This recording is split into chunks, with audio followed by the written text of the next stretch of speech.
नमस्कार। एक बार पुनः हार्दिक स्वागत है आप सभी का नॉर्थ सेट वाईफाई के इस ऑनलाइन वीडियो प्लेटफॉर्म पर।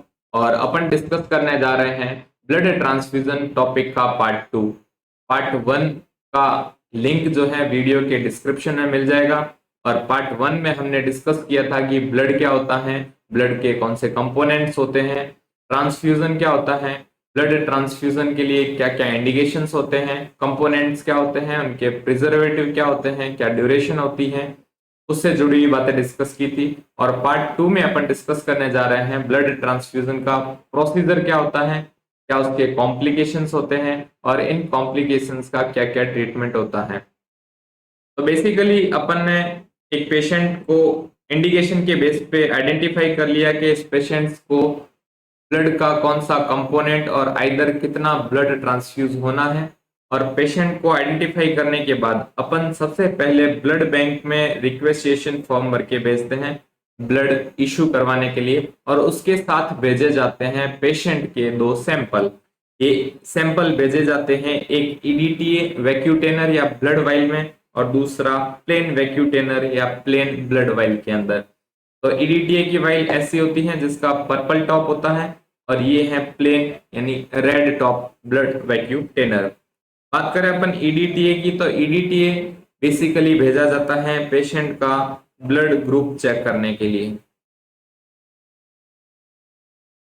फर्ज कीजिए आपने किसी पेशेंट एक्स पेशेंट से ब्लड विड्रॉल किया, ईडीटीए में सैंपल कलेक्ट किया और ब्लड बैंक को भेजा, और वहां पे इसका ब्लड आया ए पॉजिटिव। अब ब्लड बैंक जो है वो इस ए पॉजिटिव का बैग निकालेगा। उनके पास हर ब्लड ग्रुप का पीआरबीसी या हर ब्लड ग्रुप का 1 यूनिट ब्लड बैग है, और वो इस ईडीटीए सैंपल की वजह से इस ब्लड ग्रुप को चेक करेगा और अपने स्टोर में से 1 यूनिट इस ब्लड ग्रुप की या ए पॉजिटिव की निकालेगा। निकाल करके वो क्या करेगा, जो दूसरा सैंपल अपन ने भेजा है प्लेन वाइल के लिए, का पर्पस होता है क्रॉस मैच करना। और क्रॉस मैच बेसिकली छोटे लेवल पे ये देखा जाता है कि पेशेंट को ब्लड ट्रांसफ्यूजन करने के बाद कोई एग्लूटिनेशन रिएक्शन या क्रॉस रिएक्शन नहीं हो जाए। तो प्लेन वाइल का ब्लड यहाँ पे लिया जाता है और इसके साथ मिलाया जाता है ब्लड बैग जो इशू किया है ब्लड बैंक ने, उन दोनों को एक साथ मिला के उनकी रिएक्शन चेक की जाती है कि उनसे कोई रिएक्शन तो नहीं हो रही है। तो ये प्रोसीजर बेसिकली ब्लड बैंक से एक बैग इशू करने से पहले होता है। इसके बाद ब्लड बैंक ब्लड को इशू कर देता है और फिर वो इशू वाला ब्लड अपने पास यानी अपने डिपार्टमेंट और वार्ड में आता है। वार्ड में सबसे पहले अपन पेशेंट से इन्फॉर्म कंसेंट लेंगे, और ये क्वेश्चन पूछा जा चुका है। ब्लड ट्रांसफ्यूजन से पहले भी पेशेंट से एक इन्फॉर्म कंसेंट विथ सिग्नेचर लिया जाता है। सेकंड, अपन पेशेंट में देखेंगे जो रेसिपिएंट है उसका आईवी एक्सेस। कोई भी ब्लड ट्रांसफ्यूजन इंट्रावीनस रूट से किया जाता है, और इंट्रावीनस रूट को ब्लड के लिए एक्सेस किया जाता है 18 गॉज के कैनुला से, और इसका कलर होता है ग्रीन। हर बार पेशेंट को फ्रेश कैनुलाइजेशन किया जाएगा, फ्रेश ईच टाइम। और इस लाइन को एक्सेस करने के बाद अपन उस पेशेंट में ब्लड ट्रांसफ्यूजन परफॉर्म करने वाले हैं। तो 18 गॉज का ग्रीन कैनुला यहाँ पे पेशेंट को ईच टाइम फ्रेशली यूज किया जाता है आईवी एक्सेस करने के लिए।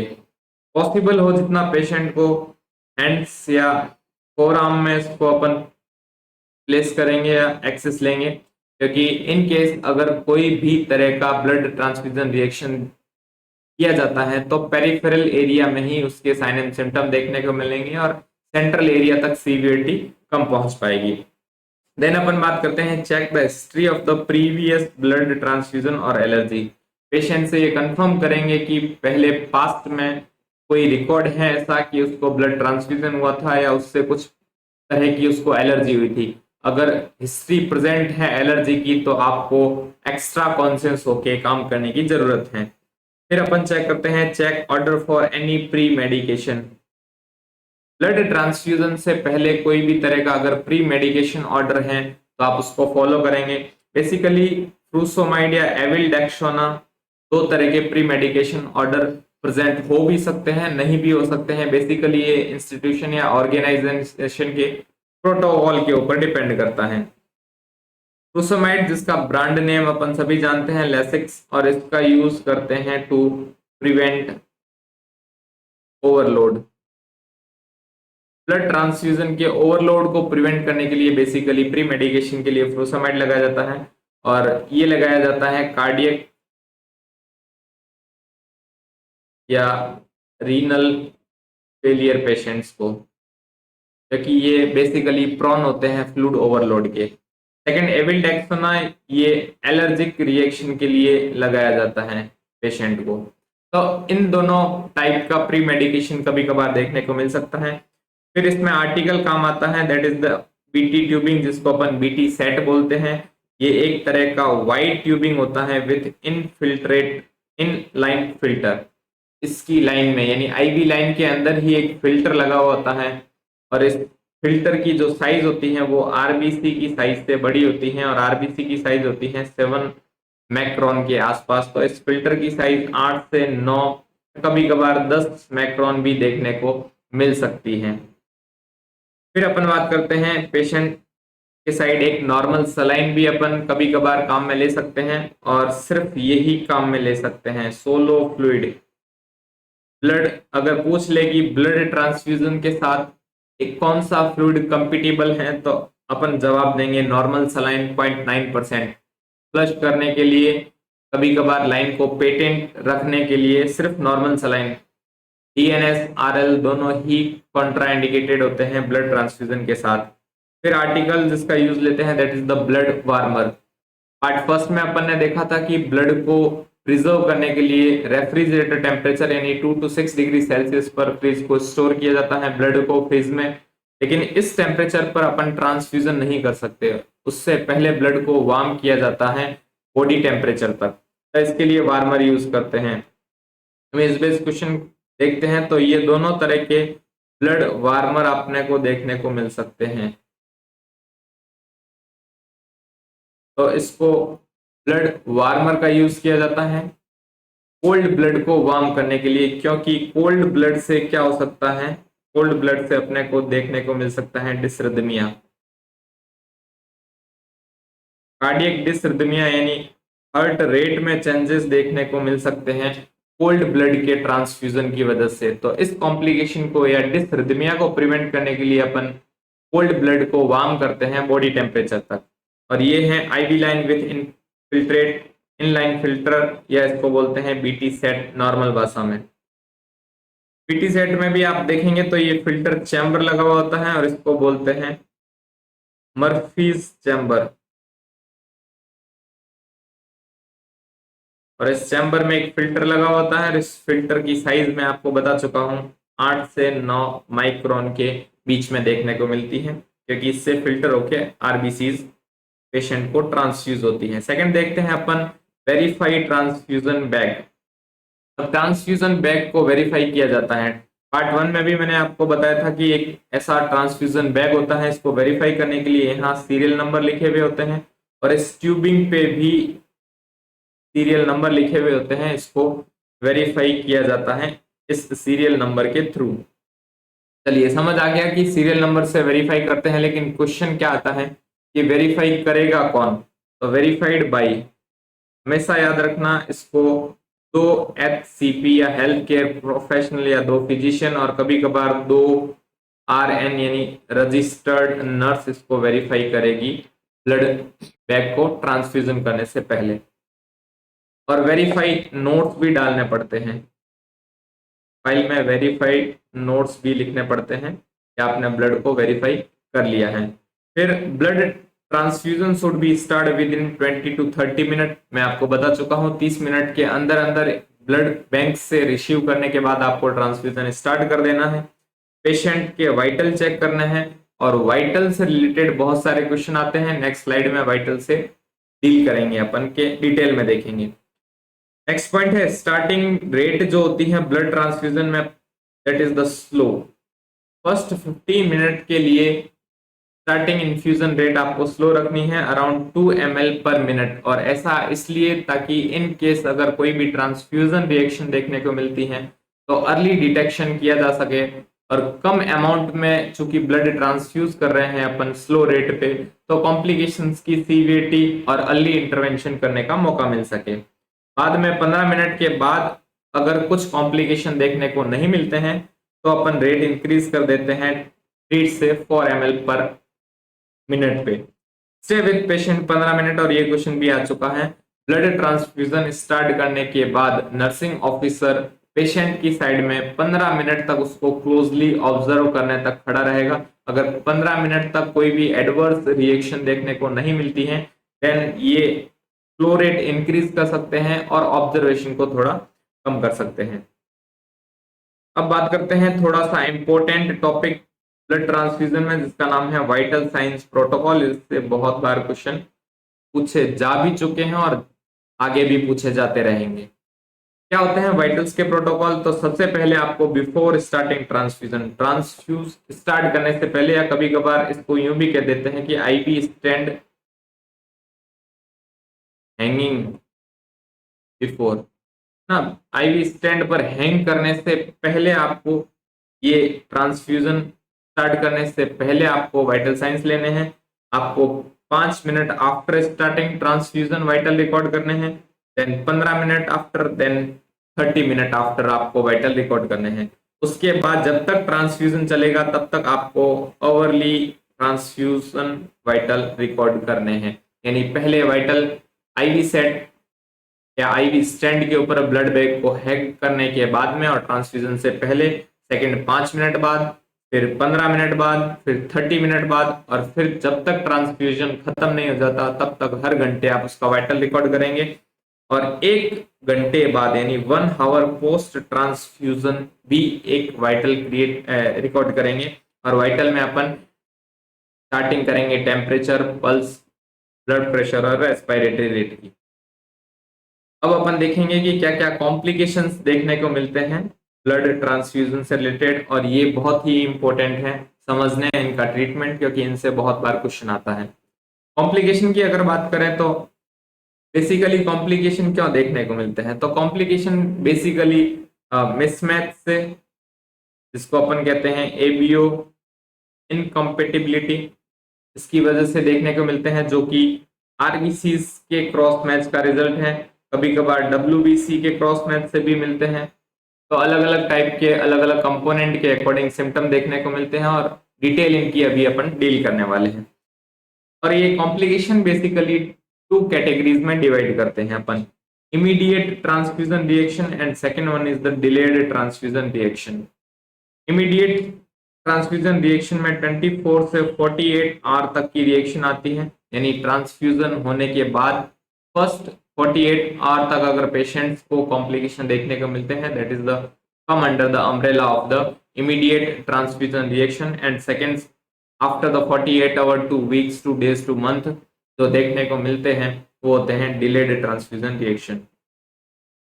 एक क्वेश्चन जो बहुत बार पूछा जाता है उसको यही डील कर लेते हैं, that is the febrile non haemolytic. Detail में देखेंगे, बट आपको सबसे पहले जानना है कि most common blood transfusion reaction is the febrile non haemolytic reaction. ये मोस्ट कॉमनली देखने को मिलती है और इस पे क्वेश्चन बहुत बार बन चुका है। फिर आपको देखने को मिल सकती है हिमोलाइटिक रिएक्शन, एनाफाइलेक्टिक रिएक्शन और हाइपरकैलेमिया एंड हाइपोकैल्सीमिया। ये सब इमीडिएट 48 आवर से पहले पहले आपको देखने को मिल सकते हैं। Second are the delayed transfusion reaction, और इसमें 3 टाइप की रिएक्शन देखने को मिल सकती है आपको।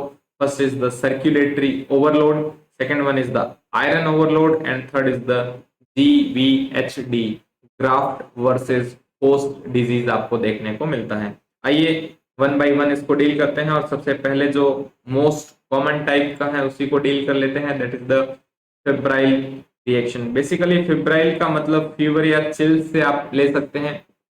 पेशेंट को फीवर आता है ब्लड स्टार्ट करते ही, और जैसा कि मैंने बताया ये मोस्ट कॉमन है और नॉन हिमोलाइटिक है। नॉन हिमोलाइटिक से अपन क्या देखेंगे कि यहाँ पे ABO ओके हैं, यहाँ पे किसी भी तरह का ब्लड ग्रुप का कोई मिसमैच नहीं हो रहा है।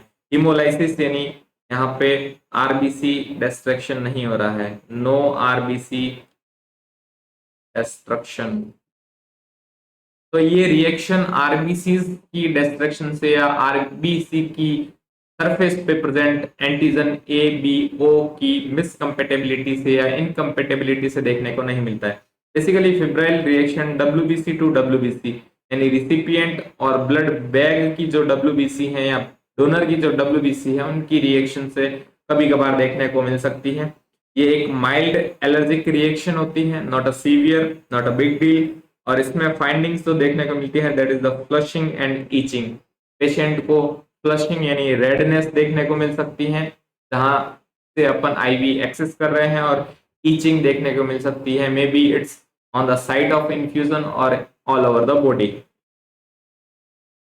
क्या करेंगे इसके इंटरवेंशंस यानी इसको क्योर करने के लिए? तो इसको क्योर करने के लिए बेसिकली एसिटामिनोफेन या टाइलेनॉल इंजेक्शन या फिर अपन डाइफेनहाइड्रामाइन इंजेक्शन का यूज करते हैं। फिर अपन बात करते हैं सेकंड और सीवियर टाइप की रिएक्शन की, जिसको अपन हीमोलाइटिक बोलते हैं। हीमोलाइसिस यानी आरबीसी का टूटना, और यहाँ पे आरबीसी डिस्ट्रक्शन देखने को मिलेगा। चूंकि ये आरबीसी डिस्ट्रक्शन है और हीमोलाइसिस आर एबीओ इनकम्पेटिबिलिटी की वजह से देखने को मिलता है, और एबीओ आरबीसी की सतह पर एंटीजन से क्या देखने को मिलता है, इसलिए ये रिएक्शन जो होती है वो आरबीसी की परिणाम स्वरूप होती है, जबकि फिब्राइल रिएक्शन जो थी वो मैंने बताया डब्ल्यूबीसी के रिजल्ट से मिल रही थी। हिमोलाइटिक रिएक्शन जो होती है इसको ट्रांसफ्यूजन रिएक्शन भी कहते हैं, और इसको याद करने के लिए मैंने एक मिनोमिक बनाया है जिसका नाम ही मैंने रख दिया है रिएक्शन। इसमें क्या क्या फाइंडिंग्स देखने को मिलती हैं? तो हिमोलाइटिक रिएक्शन में रिएक्शन सिम्टम्स या रिएक्शन फाइंडिंग्स देखने को मिलती हैं। वन बाय वन डील करते हैं। आर का मतलब होता है यहाँ पे रैश, इसको हाइव्स भी बोल सकते हैं, या इसका दूसरा नाम अर्टिकेरिया भी आ सकता है। तो ये सबसे पहला देखने को मिलेगा, रैश, हाइव्स या अर्टिकेरिया। बात करें अपन ई की, तो ई यानी एलिवेटेड टेम्परेचर। बॉडी का टेम्परेचर जो है वो एलिवेट हो जाता है। ठीक है सर, समझ आ गई बात, कि बॉडी का टेम्परेचर एलिवेट हो जाता है, लेकिन होता कितना है? तो ये टेम्परेचर एलिवेट होता है आइदर 1 डिग्री सेल्सियस और 1.8 डिग्री फॉरेनहाइट। इतना टेम्परेचर अगर बढ़ जाता है तो इसके बाद अपन बोलेंगे कि पेशेंट को हीमोलाइटिक रिएक्शंस की साइन या सिम्टम देखने को मिल रहे हैं। फिर ए की बात करेंगे तो ए में देखने को मिलता है बॉडी एक, और एक में सबसे इंपॉर्टेंट आप याद रखेंगे दैट इज द बैक एक। बैक एच मिल सकता है आपको, हेडेक मिल सकता है, और यहाँ पे बैक इंपॉर्टेंट है, अभी इसका डिस्कशन करेंगे। फिर बात आती है सी की, और सी से होता है चिल्स। पेशेंट को चिल्स यानी सर्दी, शिवरिंग होने लगती है। फिर अपन बात करते हैं टी की, टी यानी टैकीकार्डिया। टैकीकार्डिया यानी पेशेंट की हार्ट रेट इंक्रीज हो जाती है। फिर अपन बात करते हैं आई की, तो आई में देखने को मिलता है increase respiratory rate. Respiration rate भी बढ़ जाती है हीमोलाइटिक रिएक्शन के टाइम। ओ से अपन बात करें तो देखने को मिलता है ओलिगोयूरिया, या जो इम्पोर्टेंट थिंग एक देखने को मिलती है दैट इज द हीमोग्लोबिनूरिया। यानी जो ये आरबीसी डिस्ट्रैक्शन हो रही है, या आरबीसी का जो डिस्ट्रैक्शन हो रहा है, ये डिस्ट्रैक्शन आरबीसी किस में देखने को मिलेगी? यूरिया में, और इस टर्म को अपन क्या कहते हैं? Haemoglobin urea. फिर एन से अपने को देखने को मिलेगा नोजिया। तो ये रिएक्शन सिम्टम्स हैं, ये देखने को मिल सकते हैं अपने को हिमोलाइटिक रिएक्शन के पेशेंट के अंदर। अब इसमें जो अदर क्लिनिकल फाइंडिंग है जो इंपॉर्टेंट है that is the lower back pain, जो मैंने एक में आपको मार्क करके बताया था कि एक में जो सबसे इंपॉर्टेंट देखने को मिलती है that is the back H. तो ये कार्डिनल या क्लासिकल सिम्टम होता है। जब भी आपको पूछे कि पेशेंट में ब्लड ट्रांसफ्यूजन स्टार्ट करने के 2 या 5 मिनट बाद पेशेंट को लोअर बैक पेन या लंबर एरिया में पेन हो रहा है, तो ये किसका सिम्टम है? तो ये बेसिकली सिम्टम है एबीओ इनकम्पेटिबिलिटी या ट्रांसफ्यूजन या हीमोलाइटिक रिएक्शन का। पेशेंट में हाइपोटेंशन भी देखने को मिल सकता है। चलिए, आपको पता चल चुका है कि पेशेंट को गलत ब्लड या हीमोलाइसिस ट्रांसफ्यूजन हो रहा है। अब इसका इंटरवेंशन या इसको क्योर कैसे किया जाएगा, तो सबसे पहले आपको स्टॉप द ट्रांसफ्यूजन, आपको ट्रांसफ्यूजन को रोक देना है। फिर आपको कीप एक्सेस पेटेंट, जो आपने आईवी एक्सेस या आईवी लाइन है उसको पेटेंट रखना है, यानी कैनुला रिमूव नहीं करना है। आपको NS 0.9% के साथ साथ उसको फ्लश करना है। अब कई बार दिमाग में ये क्वेश्चन बन सकता है कि सर, पेशेंट को गलत ब्लड चढ़ गया है और अपन पीछे से उसको NS और पुश कर रहे हैं, इसका क्या मतलब होता है? तो इसका डाइल्यूशनल इफेक्ट होता है ना। अपन अगर एग्जाम्पल ले, अगर अपन ने घर पे नींबू पानी बनाया है और उसमें नमक ज्यादा हो गया है तो अपन और पानी ऐड करते हैं ताकि नमक कम रह सके। कहने का मतलब ये है कि जब गलत ब्लड चलता है या हिमोलाइटिक रिएक्शन देखने को मिलती है तो फ्लूइड अमाउंट इंक्रीज करने से दो चीजें देखने को मिलती है। एक तो डाइल्यूशनल इफेक्ट के कारण सिम्टम्स की सीवियरिटी रिड्यूस हो जाती है। दूसरा, ये NS जो है ये फ्लश आउट यानी बॉडी से एक्सक्रीट आउट में भी हेल्प करेगा। थर्ड अपन इंपॉर्टेंट चीज है जो है इन्फॉर्म द फिजिशियन। अपन जल्दी से जल्दी आईवी को स्टॉप करके लाइन को पेटेंट करके फिजिशियन को इन्फॉर्म करेंगे और मे बी अपने को ऑर्डर मिल सकते हैं एविल और डेक्सोना एडमिनिस्ट्रेशन के। फिर अपन जो काम करेंगे वो है कलेक्शन ऑफ यूरिन सैंपल, और इससे बहुत बार क्वेश्चन बना हुआ है। क्या रीजन है कि अपन पेशेंट का यूरिन सैंपल कलेक्ट करेंगे? पीछे की स्लाइड में मैंने बताया कि अगर जब भी हीमोलाइटिक रिएक्शन या आरबीसी का डिस्ट्रक्शन होगा तो हीमोग्लोबिनूरिया यानी यूरिन के अंदर हीमोलाइज्ड आरबीसी देखने को मिलेगी। तो यूरिन सैंपल में यहाँ क्या देखने को मिलेगा? हीमोलाइज्ड आरबीसी, है ना। 2 TB आरबीसी यहाँ यूरिन सैंपल में देखने को मिलेगी। फिर अपन क्या काम करेंगे? अपन करेंगे ब्लड जो बचा हुआ है उसको खराब नहीं करेंगे और ब्लड बैग को रिटर्न कर देंगे, लेकिन जो ट्रांसफ्यूजन सेट या आईवी सेट है उसको फर्दर टेस्टिंग के लिए लेबोरेटरी में भेज देंगे और डॉक्यूमेंटेशन करेंगे पूरे के पूरे इवेंट का इंक्लूडिंग इंटरवेंशन। तो ये था severe type of blood transfusion reaction या हेमोलाइटिक रिएक्शन। फिर अपन बात करते हैं कुछ माइनर एलिमेंट की जो ब्लड ट्रांसफ्यूजन के साथ देखने को मिलते हैं, that are the hypokalaemia. Hypokalaemia का बेसिक मतलब क्या होता है? Decrease in the serum calcium level. Calcium ion का लेवल ब्लड में कम हो जाता है। इस तरह से देखते हैं तो बेसिकली इसको सीट्रेट टॉक्सिसिटी भी कहते हैं। सीट्रेट अपन ने देखा था प्रिजर्वेटिव के रूप में अपन ऐड कर रहे थे एंटीकोगुलेंट फंक्शन के लिए, यानी ब्लड के अंदर अपन सीट्रेट मिलाते हैं ब्लड बैग के अंदर ताकि एंटीकोगुलेशन इफेक्ट ला सके। लेकिन जब भी सीट्रेट ज्यादा हो जाए अगर बॉडी में, अगर बहुत ज्यादा अमाउंट में अपन मैसिव ब्लड ट्रांसफ्यूजन करते हैं तो उस कंडीशन में ये सीट्रेट बॉडी में डिपॉजिट होता है और बॉडी का खुद का जो ब्लड का यानी रेसिपिएंट का जो ब्लड होता है उसके कैल्शियम में भी ये बाइंड करके उस कैल्शियम को कम कर देता है। तो सीट्रेट टॉक्सिसिटी में क्या होता है? सीट्रेट बाइंड हो जाता है कैल्शियम के साथ और फिर इस कैल्शियम का लेवल जो होता है वो डिक्रीज हो जाता है। ठीक है सर, डिक्रीज हो जाता है, लेकिन डिक्रीज कितना होता है? तो अपन बात करते हैं नॉर्मल सीरम कैल्शियम लेवल की।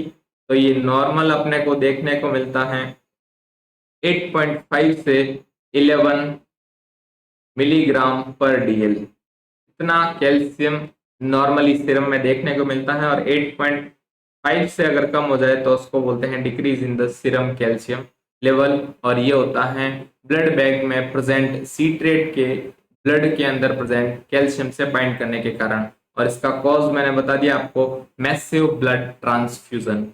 क्या फाइंडिंग्स देखने को मिल सकती हैं? सबको पता है that is a popular 2 symptoms, Chvostek and Trousseau sounds. Trousseau sounds क्या होते हैं? That is the carpopedal spasm, और ये पीपी कफ बांधने के बाद देखने को मिलता है एंड कुछ इस तरह का हो जाता है। और फिर अपन बात करते हैं चोस्टैक साइन यानी फेशियल ट्विचिंग। अगर आप यहाँ पे ट्विच करते हैं तो फेशियल मसल्स एक साइड में ट्विच हो जाती हैं, दैट इज द चोस्टैक साइन। ये कार्डिनल साइंस होते हैं हाइपोकैलेमिया के। क्या करेंगे इसका इंटरवेंशन? तो आप सबसे पहले स्लो द इन्फ्यूजन रेट, यानी ट्रांसफ्यूजन रेट जो आप 4 ml पर आवर पे 4 ml पर मिनट पे चला रहे थे उसको स्लो डाउन करेंगे, बंद नहीं करेंगे, आप स्लो कर देंगे। आप फिजिशियन को इन्फॉर्म करेंगे और injection calcium gluconate for the supplement as a calcium, calcium के सप्लीमेंट के लिए आप यहाँ कैल्शियम ग्लूकोनेट का इंजेक्शन लगाएंगे। और इस कैल्शियम ग्लूकोनेट इंजेक्शन की डोज से रिलेटेड आपको एक न्यूमेरिक याद रखनी है, दैट इज द 1, 10 एंड 100। क्या होता है 1, 10 एंड 100? तो 1 ml कैल्शियम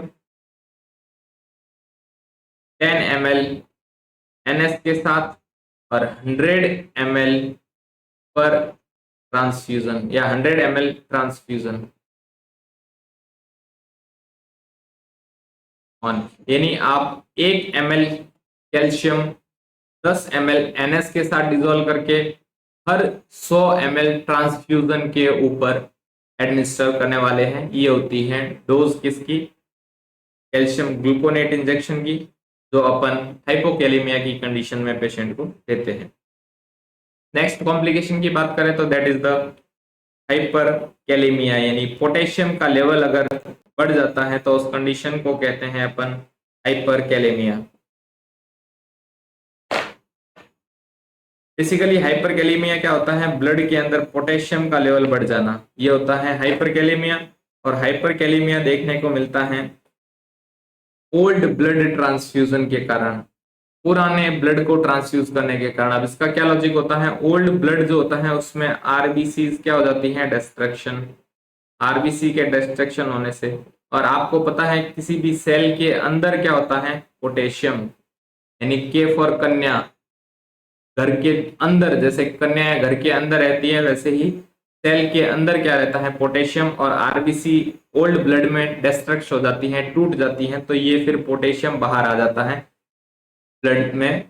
तो ये पोटेशियम ओल्ड आरबीसीज के टूटने से पोटेशियम रिलीज होता है और वहां से इस पोटेशियम का लेवल इंक्रीज हो जाता है। तो ये कंडीशन देखने को मिलती है ओल्ड ब्लड ट्रांसफ्यूजन के साथ, जिसको अपन कहते हैं हाइपरकैलेमिया। क्या फाइंडिंग्स देखने को मिलती है? तो मोस्ट कॉमन एब्डोमिनल क्रैम्प्स देखने को मिलते हैं पोटेशियम के लेवल के बढ़ने के साथ। नॉर्मल पोटेशियम लेवल की भी अगर बात करें अपन, नॉर्मल पोटेशियम का लेवल कितना होता है? तो it is the 3.5 to 5 milli equivalent per litre. और 5 से अगर ऊपर हो जाता है तो इस कंडीशन को अपन कहते हैं हाइपरकैलेमिया। और यहाँ अपने को एब्डोमिनल क्रैम्प्स और डिस्टेंशन देखने को मिलता है, एरिथमिया और डायरिया भी देखने को मिलता है। बात करें इसके इंटरवेंशन की, तो इसका क्या इंटरवेंशन होता है? इसके इंटरवेंशन के लिए भी अपन हाइपोकैल्सीमिया की तरह रेट स्लो कर देंगे, इन्फॉर्म करेंगे फिजिशियन को, और एक किक स्लेट एडमिनिस्टर करेंगे जिसको अपन क्या कहते हैं? केटाइन एक्सचेंज रेजिमिन को बोलते हैं, cation exchange regime. Cation exchange ये पोटेशियम और हाइड्रोजन आयन के एक्सचेंज को परफॉर्म कर देता है सेल के अंदर, यानी पोटेशियम को सेल के अंदर और हाइड्रोजन को बाहर निकालता है, तो that is cation exchange regime. और केक्सलेट एनीमा भी आपने नाम सुना होगा, और केक्सलेट में देखने को मिलता है अपने को साल्ट के रूप में सोडियम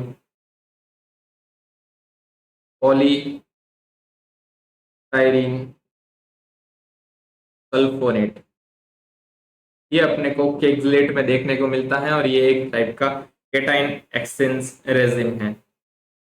नेक्स्ट अपन बात करते हैं अगले कॉम्प्लिकेशन की, और यहाँ अपन सारे के सारे इमीडिएट जो कॉम्प्लिकेशन थे उनको फिनिश कर चुके हैं, that is the febrile haemolytic anaphylactic. अब अपन बात करते हैं डिलेड ट्रांसफ्यूजन रिएक्शन या कॉम्प्लिकेशन की। उसमें सबसे पहला है that is the circulatory overload. क्या होता है सर्कुलेटरी ओवरलोड या कार्डियक ओवरलोड? कार्डियक ओवरलोड अपन ने पढ़ा था कि अगर 2 आवर से पहले जो नॉर्मल ट्रांसफ्यूजन टाइम है उससे कम टाइम में अपन देते हैं तो कार्डियक ओवरलोड हो जाता है। Circulatory overload is a hypervolaemia condition, यानी ओवरऑल बॉडी का फ्लूइड 5 लीटर से अगर ज्यादा हो जाए ड्यू टू रैपिड ट्रांसफ्यूजन, थोड़े समय में बहुत ज्यादा ट्रांसफ्यूजन परफॉर्म करने की वजह से। कौन से पेशेंट्स में ये कंडीशन जल्दी देखने को मिलती है? दैट इज द हार्ट और रीनल फेलियर की कंडीशन में, या other heavy fluid blood transfusion के अलावा भी अगर कोई भी तरह के फ्लूइड पेशेंट्स को चल रहे हैं, अपन उनको ज्यादा फ्लूइड एडमिनिस्टर कर रहे हैं, तो उस केस में सर्कुलेटरी ओवरलोड या सर्कुलेटरी वॉल्यूम या हाइपर वॉल्यूमिया होने की कंडीशंस बढ़ जाती हैं।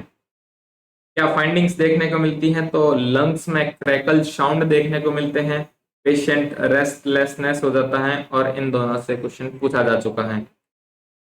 डार्क यूरिन देखने को मिलता है, जेवीडी यानी जुगुलार वेन डिस्टेंशन हो जाता है पेशेंट को, जुगुलार वेन फूल जाती है, डिस्टेंडेड हो जाती है, shortness of breath and dyspnoea देखने को मिलता है, और बाउंडिंग पल्स भी देखने को मिलती है ओवरलोड की कंडीशन में। ओवरलोड की कंडीशन में अपन क्या इंटरवेंशन करेंगे पेशेंट के लिए? तो यहाँ इसके लिए मैंने एक ट्रिक बनाई है जिसका नाम है होप, आस। पेशेंट को ओवरलोड होने के बाद भी आशा रखनी है, होप देनी है कि आप सुरक्षित हैं, हम आपको इंटरवेंशन करके बचा लेंगे। तो क्या इंटरवेंशन करेंगे? होप फॉर हेड एलिवेशन, उसके हेड को अपन एलिवेट कर देंगे। क्यों कर देंगे? क्योंकि अपन यहां देख रहे हैं shortness of breath and dyspnoea, इसको रिलीव करने के लिए अपन पेशेंट का हेड एंड एलिवेट कर देंगे। फिर अपन देखेंगे O for oxygen therapy, O2 therapy patient को यानी सप्लीमेंट्री ऑक्सीजन, क्योंकि शॉर्टनेस ऑफ ब्रीथ देखने को मिल रही है तो पेशेंट को अपन ऑक्सीजन सप्लाई करेंगे। पी से यहां आता है पुश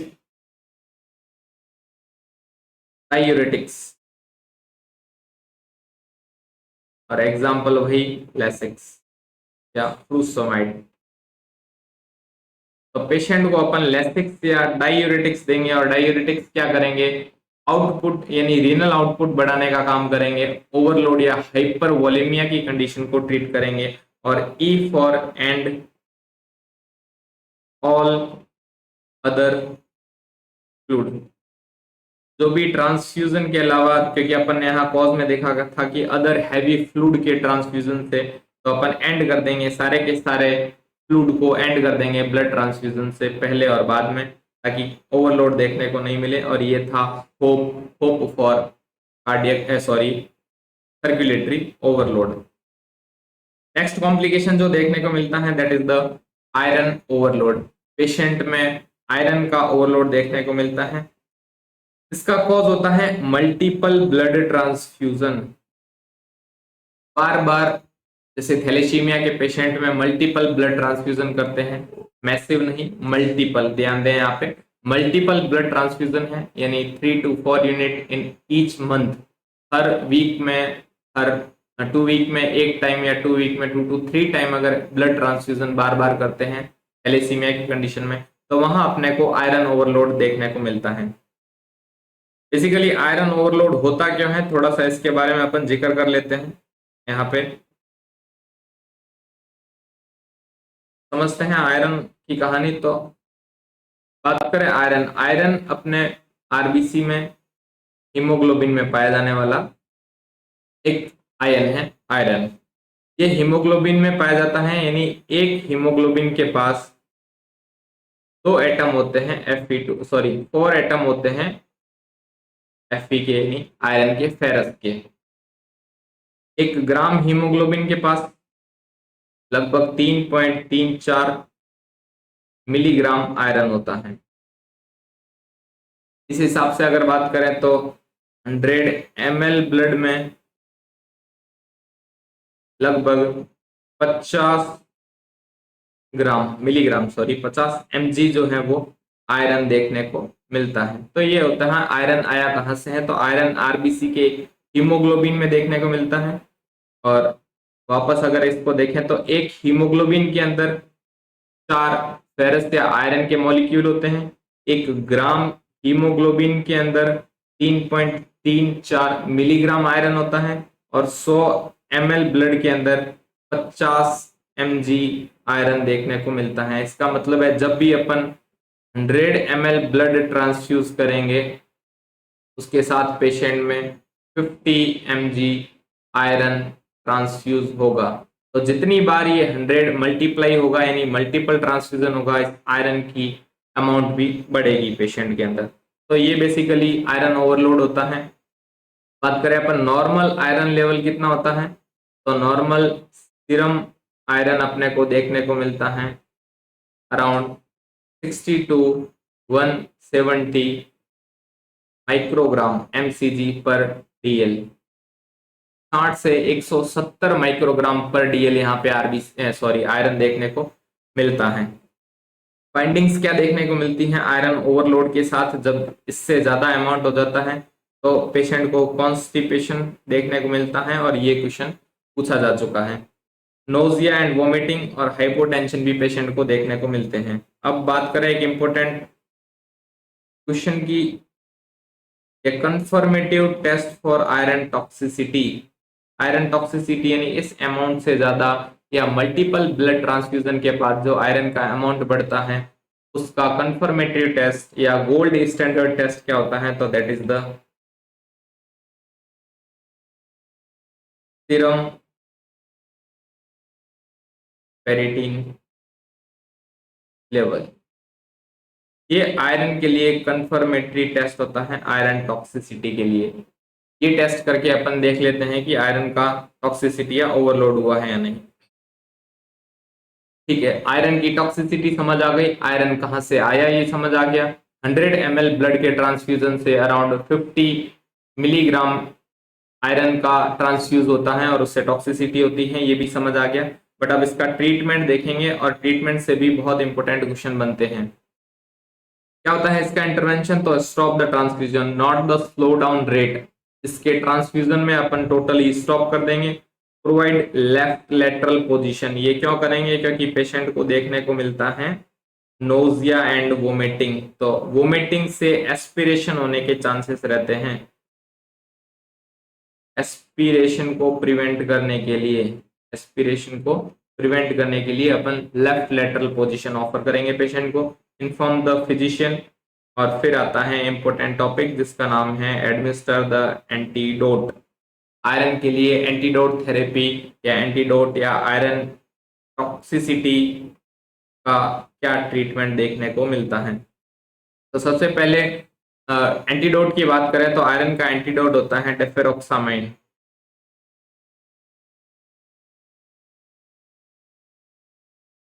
ये होता है आयरन का एंटीडोट। अब अपन बात करें आयरन एंटीडोट थेरेपी को क्या बोलते हैं। बेसिकली किसी भी आयन की, एनी आयन अगर पेशेंट के किसी भी आयन की टॉक्सिसिटी की थेरेपी करनी हो अपन, आयन टॉक्सिसिटी, तो उसको चिलेशन थेरेपी कहते हैं। और ये डिफेरोक्सामाइन एक चिलेटिंग एजेंट होता है आयरन टॉक्सिसिटी के अंदर। डिफेरोक्सामाइन की डोज क्या होती है इसके बारे में डिस्कस करते हैं। तो